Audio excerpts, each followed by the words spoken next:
What if pain is not merely something to eliminate, but something to understand? Pain is one of the few human experiences that needs no introduction. We don't have to be taught what pain is. We recognize it instantly in our bodies, in our memories, in the faces of others. And yet, despite how universal pain is, it is deeply misunderstood. Modern life teaches us to treat pain as a malfunction. Something has gone wrong.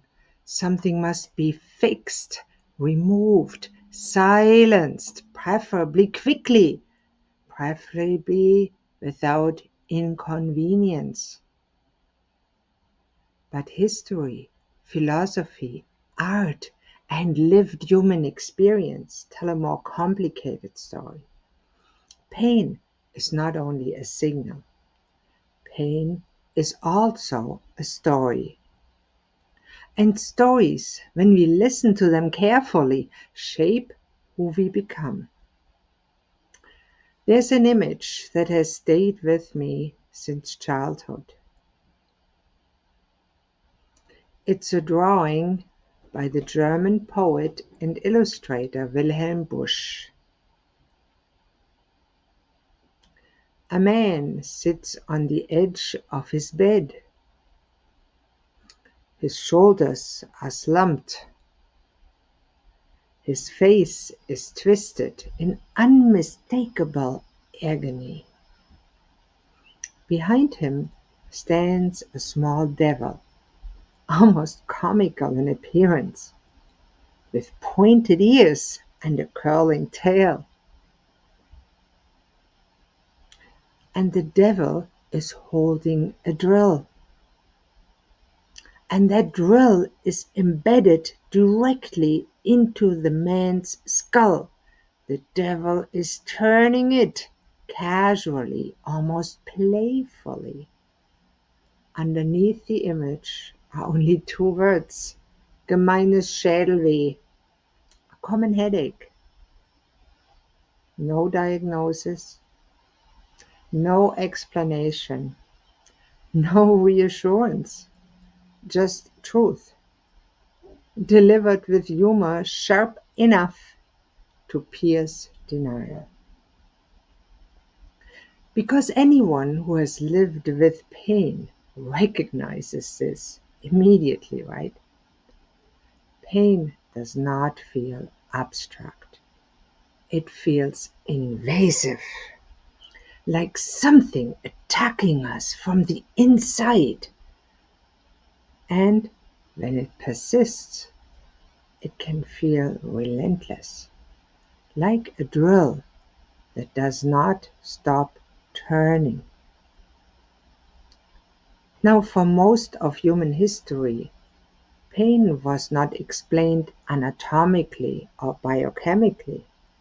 There were no MRIs, no cytokines, no nerve conduction studies. Pain was explained symbolically, morally, spiritually. Demons, imbalance, fate, punishment. We like to believe this means our ancestors were naive. I disagree. They were not describing how pain works. They were describing this they were describing what pain feels like. And pain does not feel like nociceptor activation, right? It feels like an intrusion, like possession, like being overtaken by something foreign and hostile. And in that sense, the language of demons was not foolish. It was precise.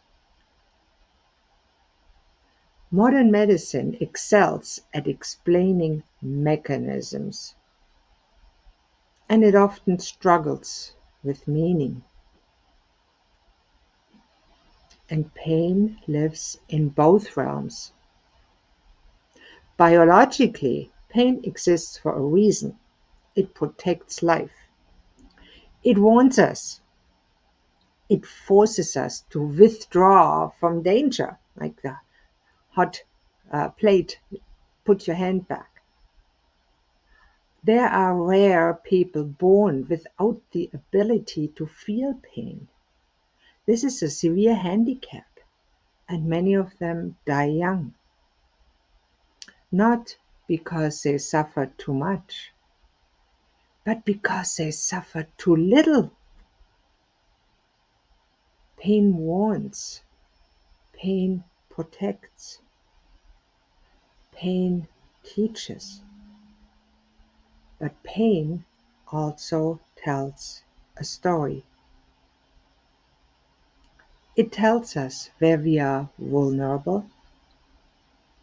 It tells us where something is out of balance.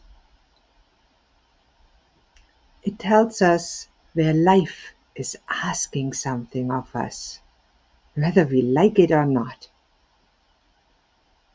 When pain is silenced without being understood, it does not disappear.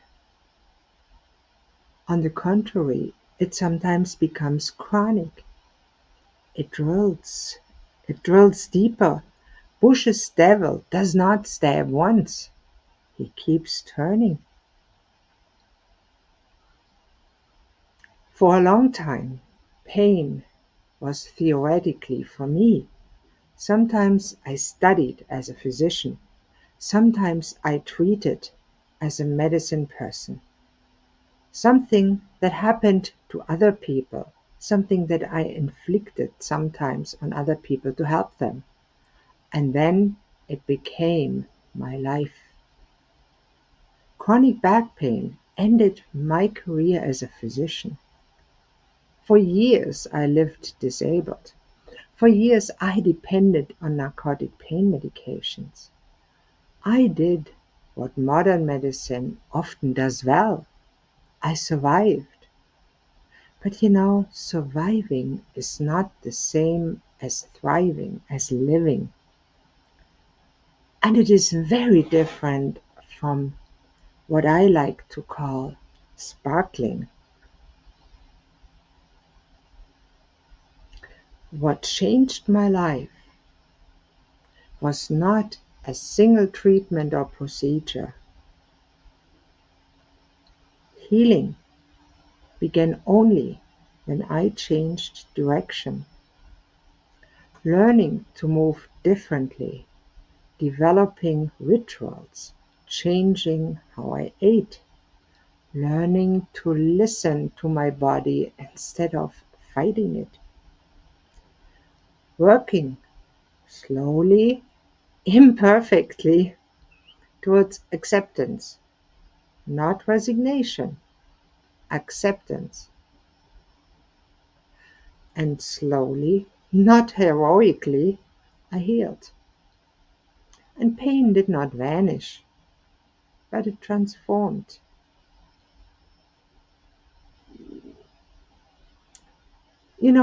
Physical pain is not uniquely human. Many animals also experience it. But humans experience something more layered. We also experience emotional pain.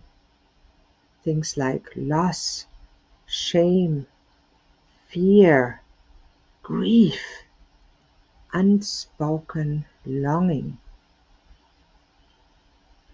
And emotional pain can be just as invasive as physical pain, and often even more dangerous because it is hidden. Physical pain most often is visible, measurable, culturally validated. Emotional pain touches identity, relationships, meaning, Many people lack the language or the safety to speak about it. So it gets buried, normalized, or endured quietly. Emotional pain can feel like a volcano, calm on the outside, pressure building within, lava churning beneath the surface. And you know what? When such a volcano erupts, the consequences can be devastating. Suicide, violence, destruction that seems to come out of nowhere. And afterwards, people often say, I didn't see this coming. That is not negligence. It is human limitation. Pain that is hidden does not announce itself until it must.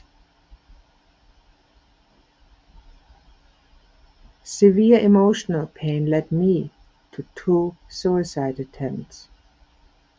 And I'm alive today not because pain disappeared, but because I learned to listen to it. Like many people in pain, I first asked the most reasonable question of all. How do I make this stop? But when pain persists, when there's no splinter to remove, another question becomes essential. What is this experience asking of me? You know, that question saved my life. Viktor Frankl, psychiatrist and survivor of Nazi concentration camps, asked this question under unimaginable circumstances. He observed something remarkable. Those who could find meaning, a why, were more likely to survive. Those who have a why to live can bear almost anyhow, one of his most famous quotes. Frankl did not glorify suffering. He insisted, though, that meaning could be found despite pain, and sometimes through it.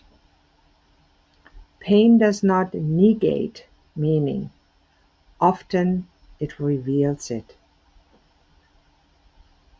Then there's art. Edvard Munch's The Scream tells this truth without words. This is not a medical painting, though, it's an existential one. The figure is not screaming at the world.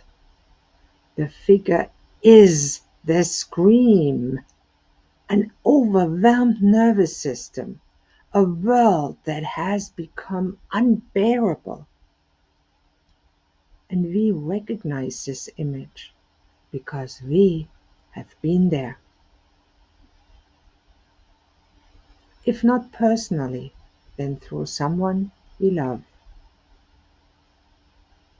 Art often tells the truth long before science can explain it. Carl Rogers understood something essential. Healing is often not about fixing people. It is about allowing them to become, to integrate pain rather than erase it, to grow into wholeness, body, mind, and soul. Decades later, I'm still learning, doing, teaching, becoming.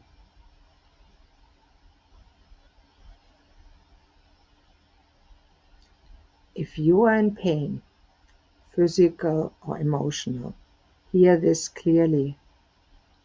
You are not broken, you are not weak, and you are not alone. Life is hard, and it is still worth living. Pain does not negate meaning. Often it reveals it. And perhaps the most human question we can ask is not, how quickly can this pain be removed? But maybe, what is this asking of me now? That question, asked honestly, can change a life.